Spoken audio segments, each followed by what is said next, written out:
नमस्कार दोस्तों, आपका फिर से स्वागत है हमारे नए एपिसोड में नए श्लोकों के उच्चारण के साथ और ज्ञान की बात के साथ। आज की जो ये ज्ञान की बात मैं आपको बताने जा रहा हूँ, ये बड़े काम की है। बहुत लोग दूसरे संप्रदाय के, दूसरे धर्म के लोग या कुछ अज्ञानी लोग ऐसी बातें कर देते हैं धर्म के विषय में कि आपके धर्म में भी तो ऐसी एक बहुत बड़ी गलत चीज़ें हैं। उनमें से एक चीज़ ये भी है। वो चीज़ क्या है? लोग कहते हैं सती प्रथा, कि आपके धर्म में पति की मृत्यु के पश्चात पत्नियां अग्नि में स्वाहा हो जाया करती थी। मतलब ये तो एक दंडनीय काम हो गया, मतलब एक गलत काम हो गया। गलत काम है, सही बात है, सती प्रथा बहुत गलत चीज़ है। परंतु इसमें एक चीज़ और गलत है जो लोग कहते हैं, ये हमारे धर्म में, हमारे किसी भी बुक में, किसी भी पुराण में, किसी भी जगह सती प्रथा का उल्लेख ही नहीं है। कुछ लोग अज्ञानी लोग ये भी दावा करते हैं, मैंने सर्च भी किया, कि एक बार राजा दक्ष ने महादेव और सती का कहते हैं कि अपमान कर दिया था। तो सती ने गुस्से में आकर अग्नि में मतलब छलांग लगा दी और अपने प्राणों की आहुति दे दी। गलत बात है। वहाँ तो महादेव जीवित थे, यहाँ पे तो बात हो रही है पति की मृत्यु के पश्चात। तो वो चीज़ तो इससे रिलेट करती ही नहीं।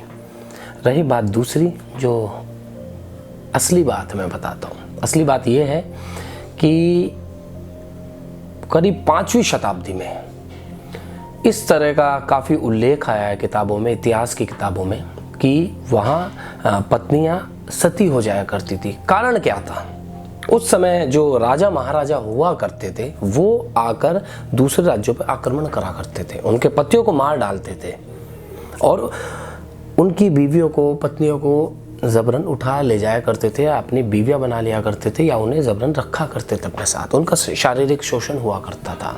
तो अपनी इज्जत को बचाने के लिए उस समय जो उनकी पत्नियां हुआ करती थी वो अपने आप को अग्नि में समाहित कर लेती थी और अपने प्राण दे देती थी। तो उनसे वो अपनी इज्जत को सर्वोपरि मानती थी। और उसके पश्चात भी बहुत चीज़ें ऐसी हुई हैं।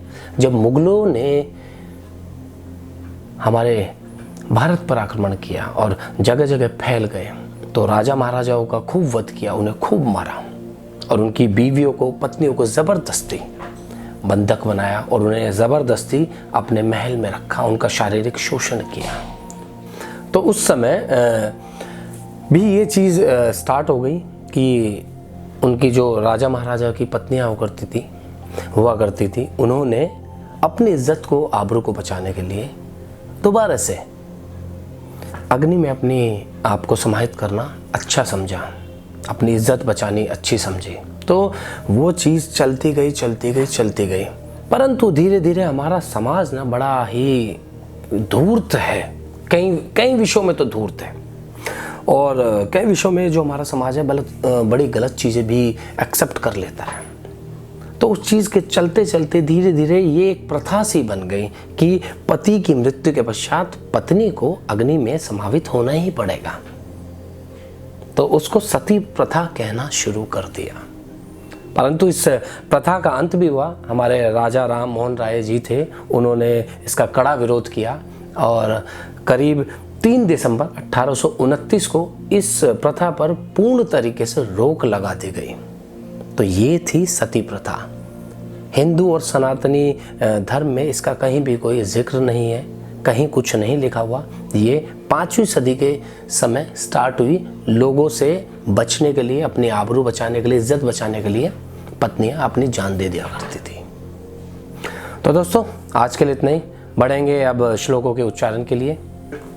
तो बढ़ते हैं श्लोक नंबर 13 और 14 की ओर एक साथ। दोनों का उच्चारण एक साथ है। अद्वेष्टा सर्वभूतानां मैत्रेय करुण एव च निर्ममो निरहंकार समदुख सुख अक्षमे।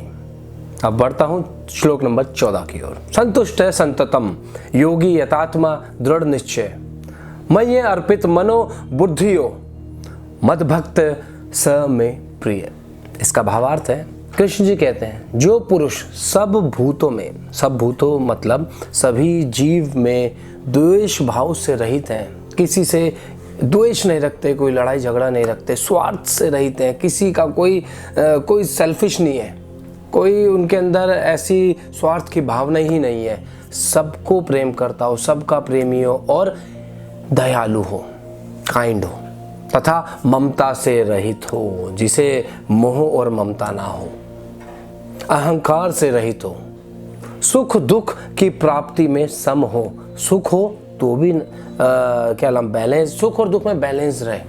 ऐसा नहीं कि सुख हुआ तो बड़ा खुश हो गया, दुख हुआ तो बड़ा दुखी हो गया, सब में एक बैलेंस बना के रखे।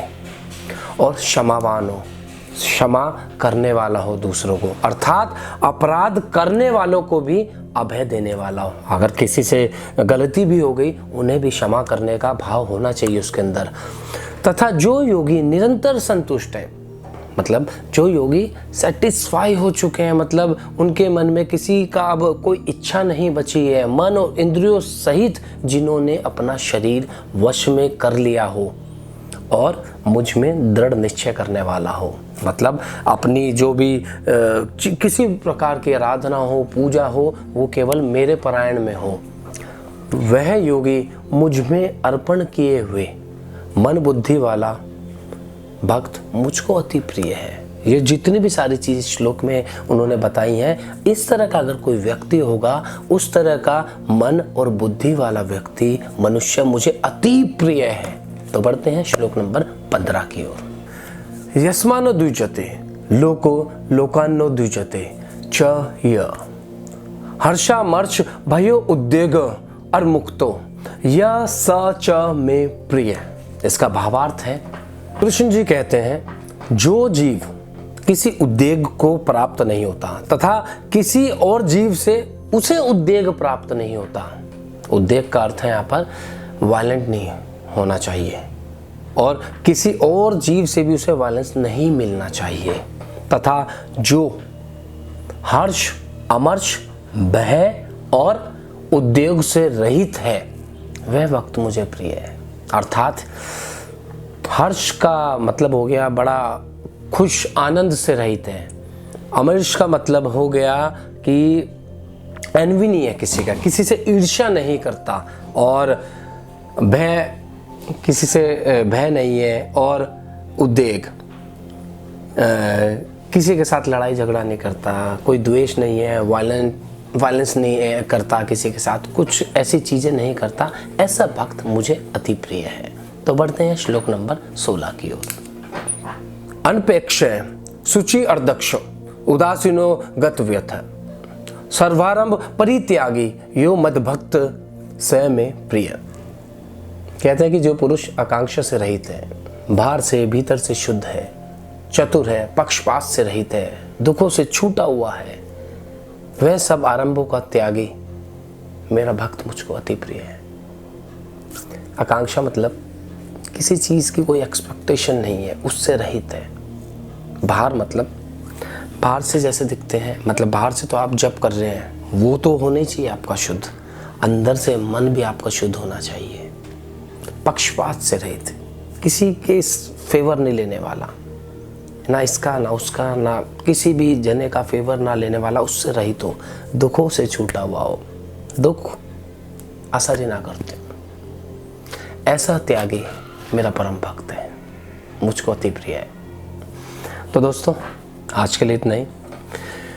कृष्ण जी ने धीरे धीरे अपनी बात को कह दिया, मतलब समय लगा, पहले विकराल रूप दिखाया, फिर अपना चतुर रूप दिखाया, फिर उसके पश्चात अभी धीरे धीरे जो बातें बता रहे हैं, अभी थोड़ा सा जो मन भयभीत था वो शांत हो रहा है। तो मिलेंगे कल के एपिसोड में, कृष्ण जी और क्या क्या बताते हैं और कितना और हमें आनंद प्राप्त होता है, कितनी हमें और ज्ञान की बातें पता चलती हैं। तो मिलते हैं कल के एपिसोड में, तब तक के लिए राधे राधे।